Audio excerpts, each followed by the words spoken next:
ખેડાના કઠલાલમાં નકલી ખેડૂત બની જમીન વેચી ગામનો જ મળતીયો નકલી ખેડૂત બન્યો અને જમીન વેચી ઓરિજિનલ ખેડૂતનું ડુપ્લિકેટ આધાર કાર્ડ બનાવ્યું।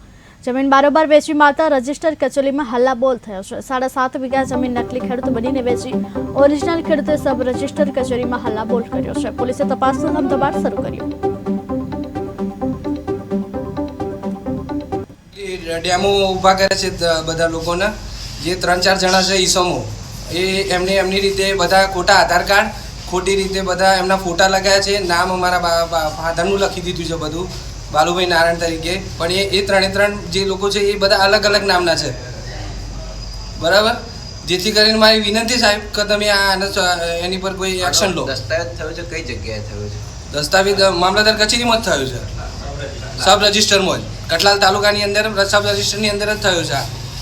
એમને પૂછવામાં આવ્યું તો એમને કહ્યું કે આની કોઈ અમારા કોઈ લેવા દેવા જ નથી, કે અમને તો જે આ કાગળ આપે એ રીતે અમે ડાયરેક્ટ સહી કરીને આપી દઈએ છીએ, કે ખેડૂતને કોઈ પૂછવાની જરૂર નહીં, કે અમને તો આધાર કાર્ડ જોઈએ, બસ આધાર કાર્ડ હોય તો અમે નકલ બકલ નથી નકલ જોઈ લઈએ અને ડાયરેક્ટ ફોટા આપી દે આધાર કાર્ડના। એટલે ભાઈ આ બાલુભાઈ નારાયણ છે તો એનો ડાયરેક્ટ જ સહી કરીને આપી દઈએ કે લો ભાઈ આ થઈ ગયું, તો અમે ડાયરેક્ટ રજીસ્ટરી કરી દઈએ। મામલે શું કરવા ઈચ્છો છો?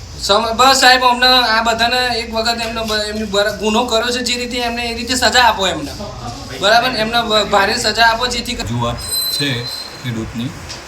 દસ્તાવેજ જોતા એના અંદર આધાર કાર્ડ ને એ બધું મૂક્યું છે, પણ એ ખેડૂતની રજૂઆત મુજબ આધાર કાર્ડ ખોટો છે, વ્યક્તિ ખોટો છે, એ રીતની રજૂઆત મળી છે।